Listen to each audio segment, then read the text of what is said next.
Hello, welcome to Manic Metallic, where we treat fashion as an art and a discipline. I'm Liberty Gaither, the founder and editor-in-chief.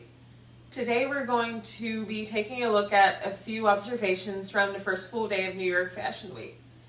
Now, the first show that I really took note of was the Ulla Johnson show. It happened at the beginning of the day, and she did her show in Roosevelt Island, which one thing that I found to be particularly poignant was the fact that she did the show outside with the New York City skyline in the background as the models walked with their designated garments on throughout the island. And it inspired a lot of emotions, I think. It inspired feelings of, in my view, sadness at everything that the city of New York has lost during the pandemic, as well as the rest of the country, of course. And, feelings of nostalgia also. Nostalgia for that time before everything just completely went downhill. Nostalgia for a nicer time, essentially. And I noticed that as the models were walking out, it seemed very solemn. It seemed very solemn, almost as if, they were observing the fact that, so much has been lost. And, they were respecting that fact. They knew that, hey, here we are doing a fashion show of all things in the middle of a pandemic. But yet we're going to do that, and we want to be respectful while we're doing it. So I thought that was a really nice touch. In terms of the actual clothing in the collection, Ulla Johnson does what she typically does, a lot of ruffles, a lot of flowers. It was a very feminine collection, which I think it's always a really refreshing thing. Like being in the feminist era, I personally believe that, the really feminine aspect of clothing can sometimes be neglected, and maybe not so much neglected as not respected as much as it should be. And so it's always nice to see a designer that is unapologetically feminine with their clothing. So I would say overall, in terms of Ulla Johnson's actual show and the garments themselves, it was one of my top 5. So that's the first show that I really took note of. I'd say the second was Jonathan Senkai. I thought that was a show that I like the fact that he seemed to be committed to being rooted in the now. I mean, that was what was in the description of his show, so it makes sense. And his clothing themselves, I saw them as very tasteful. They were very tasteful. They were very sophisticated, and I mean, they were. It was like a pared down elegance, essentially. And I think that if you were to describe it a certain way, I would say that it's sophistication for this new pared down era that we're in. So, maybe it's not, sophistication in the sense of, hey, let's get dressed up and wear these long, gaudy gowns and tons of makeup. No, it's a lot more relaxed. And I think that it's a really important statement to make, to say, you know what, yeah, we're in the middle of this pandemic, or everyone's lives have been uprooted, but we still want to look nice. And maybe we don't want to dress to the nines because honestly we have nowhere to go, but we want to look nice, and we want to do that as easily as possible. And so, excuse me. So Jonathan Simkai comes in and, he gives us these really nice knits. He gives us slip dresses. He gives us these luxurious but comfortable fabrics. He gives us, these nice made-up looks that, again, there's makeup, but it's not over the top, which is, again, always a nice thing. It really fits with the coronavirus era that we're in, where everyone wants to tone it down. And see, that was my second top, I would say. And my third, I'd say, was Dennis Basso. And he's another one where I would say that he was giving us a touch of... Now, I think that sophistication and glamour, it can be looked at as the same, but glamour is, I think, a bit more of a step up in terms of the care that you have to take in order to prepare yourself.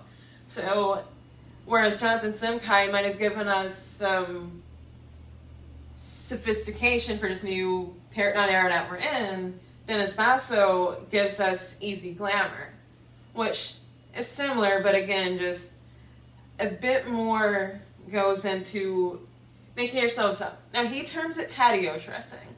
So he basically wants to dress us for those times when, the majority of us are at home the majority of the time these days. But if we want to go outside and sit on our porch and look nice, or if we want to sit with a couple of friends or family members and look nice, then that's what these pieces of clothing are for. And I think that he did a good job with that.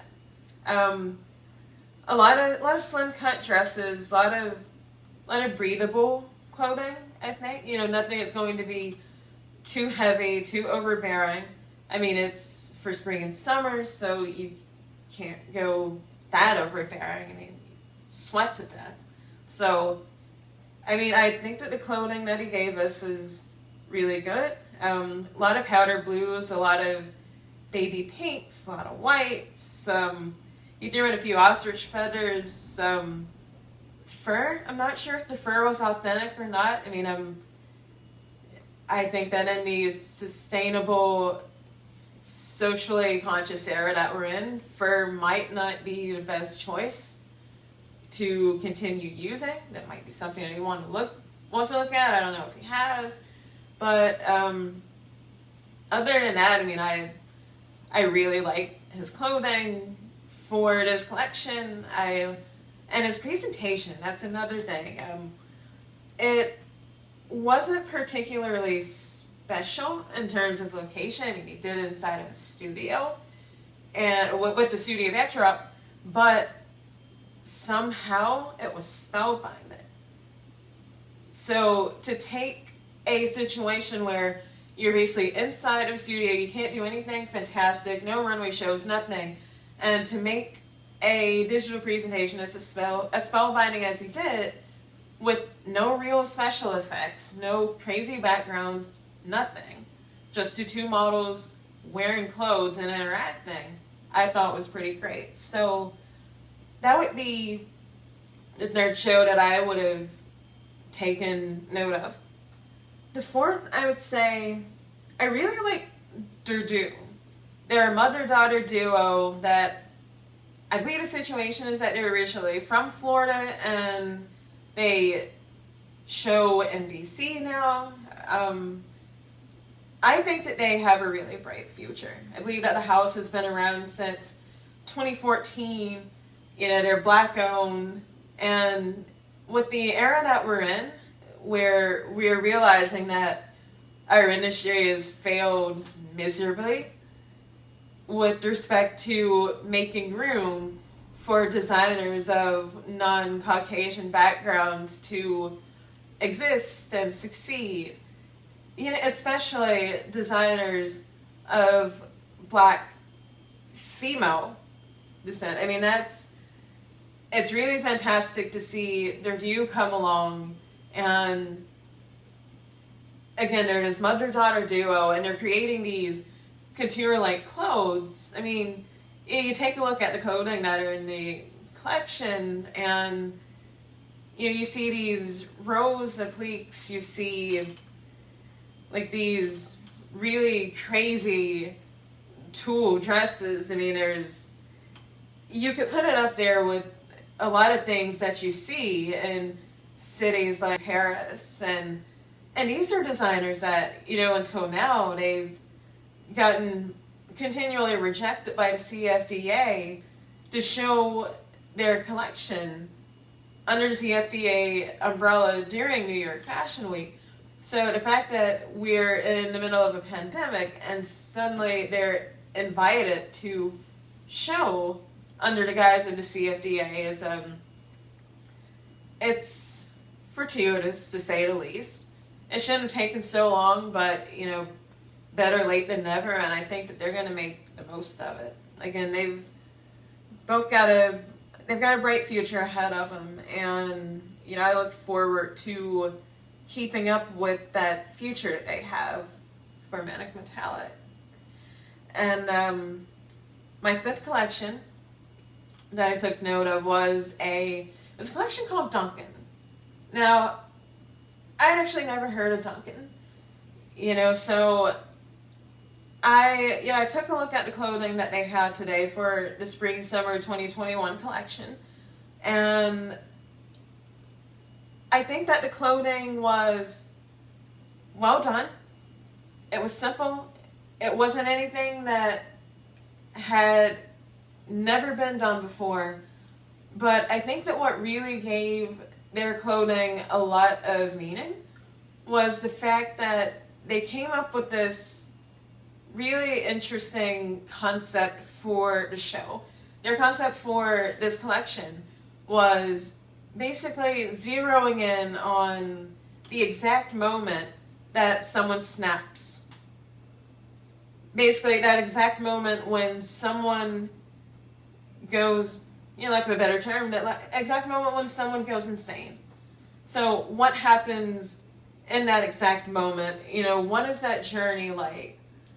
So the clothing in this collection takes a look at that, and it takes that journey basically from that moment to the moment that you realize, all preconceived notions have been broken down. I don't have that connection to that past way of thinking anymore. That past way of thinking is no longer there. And so now it's about taking that insanity and turning that insanity towards the light and shining light onto it.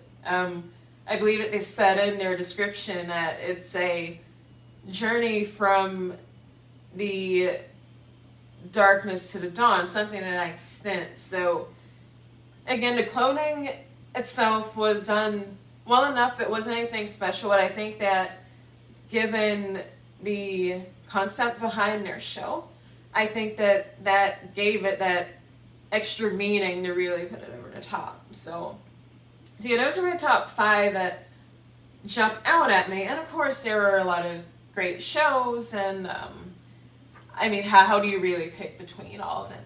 But I wanted to pick 5 that I felt really had that extra, just that extra push, I would say. Whether it was the concept of the show, or whether it was the clothing itself, or just the story behind the designers. So 5 more interesting things that I took note of is that the CFDA announced the winners of the CFDA Awards today and this afternoon. And typically, of course, the CFDA would have an awards gala, and it'd be an event that everyone would go to, you dress up. Of course, no one's having events anywhere this year. So Tom Ford announced the winners today, and the International Men's Designer of the Year went to Ken Jones of Dior. That guy's having a big year, by the way, being appointed to Fendi Women's Wear, and now he's the International Men's Designer of the Year for the CFDA. So good job to him. International Women's Designer of the Year went to Pierpaolo Piccioli for Valentino. I feel like there were a lot of choices that could have gone to. I think that his most recent collection might have played a part in him winning that award, but regardless, I mean, it's not an ill-placed gain. I mean, he's a great designer, he does great work, so again, good job. The American Emerging Designer of the Year ended up going to Christopher John Rogers, and if you've ever seen that guy's work, that's another one that you couldn't go wrong picking him as your winner. The American Accessories Designer of the Year went to Telfair, which, you know, look at the ruckus that, in a good way of course, that his bags have caused this year on the accessory scene. And you couldn't have picked anyone else but him to win. If anyone else that won, it would have been a disgrace. So, another good job. The American Menswear Designer of the Year award went to Pierre Moss, and that was, of course, another one where there was no surprise.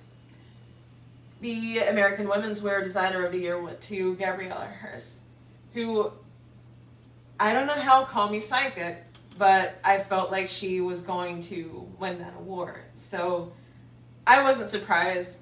Maybe a few other people were, but I wasn't. So yeah, that was a nice touch, you know, getting to know who won those awards in the middle of New York Fashion Week, you know, while we're all at home watching the shows digitally, you know, not getting to be there in person. Hopefully that comes back around soon. And a few more things that I took note of. So I was taking a look at Walt Moraes' show, titled Collection 9, and they took this short film in LA. They basically got a few of their creative friends to dress up in their garments at their homes, and what the two designers did is drive by each of those homes, and so they drove by each of those homes and they filmed their friends as they were driving in a moving vehicle, and they put these all together, and it made for a really moving film. You know, whether or not you know that much about the California scene or California aesthetic, you'd feel that you knew everything after seeing just that one video. So I thought that, you know, the presentation was really well done, and all of the pieces were sustainable and they were locally sourced. The textiles they all came from within a 12-mile radius in their studio in Hollywood. So, you know, we're in the throes of a sustainability movement in fashion, and so they certainly get points for that. And in terms of the feel for the collection, they were another brand that made the everyday glamorous. They really did that. I mean, the clothes were pretty, you know, in terms of everyday wear, I would say that they were actually a little less relaxed than, you know, Jonathan Simkai and Dennis Basso. But they were still very well done, very glamorous clothes. And yeah, they did a great job. Just a couple more things. I looked at the Libertine show towards the end of the night, and they tend to dabble in surrealism, you know, decent amount. So it wasn't any surprise that they went back to that theme tonight. Now, I think that the fact that they did that tonight during the pandemic and the way that they did it, you know, there were a lot of instances where they had skeletons dancing around on clouds among the people that were wearing clothing, which that kind of says something, doesn't it? You've got all these living people with the Libertine collection for spring 2021 on, but then you have a lot of skeletons dancing among them. You know, I believe that I saw a statement where it was said that they intended to do that because they're making a statement about the lives lost during the coronavirus pandemic. So, I mean, it makes sense, you know, skeletons among the living, and they're all just in this one spot. It's pretty cut and dry. It's easy to understand. So, yep, that's something I took notice of. The surrealism, the skeletons, just a general dreamscape that they created with their clothing. I mean, that really ties in with the surrealism. The clothing was, it was very busy, I found. There was a lot of logos, there were a lot of prints, there were a lot of stripes, a few pajama-inspired garments, so it was very busy. Very busy. There wasn't a solid to be had in the house, but they were all, again, well done. And Imitation of Christ was the last one I took a look at. And in terms of garments, in terms of the clothing, I don't feel that it made that much of a statement. Maybe other people would disagree, but I don't. It did nothing for me in terms of, you know, what are you trying to say? Now, the overall message that they were trying to get across, which was a feminist statement, it was an empowering statement essentially. You have these young female skaters that were out and they were showing the talents that they have, and you know, skating is something that is majority male. And here you get these female skaters, they're out, they're showing what they can do, and they're doing it while wearing clothing that females wear. So I think that was a really important thing for them to make a point on. Now, in terms of overall themes that I saw with these digital shows today is just that relaxed elegance. I saw that, you know, it was really a unifying thread through not all of the shows, but through a pretty good bit of them. And I think that it proves that, you know, while we all want to be more pared down, more relaxed right now because we're in the middle of a pandemic, a lot of us are at home, can't go anywhere, can't do anything, can't see anybody, or at least as few people as possible, we still want to look nice.